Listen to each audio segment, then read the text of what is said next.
శ్రీ మహాభాగవతము.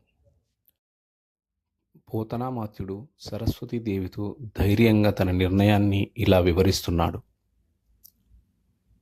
ఈ మనుజేశ్వరాదములకిచ్చి పురంబులు వాహనంబులను సొమ్ములు గొన్ని పుచ్చుకొని చొక్కి శరీరము వాసి కాలుచే సమ్మెట వేటులం బడక సమ్మతితో హరికిచ్చి చెప్పని బమ్మెర పోతరాజొకడు భాగవతంబు జగద్దితంబుగన్.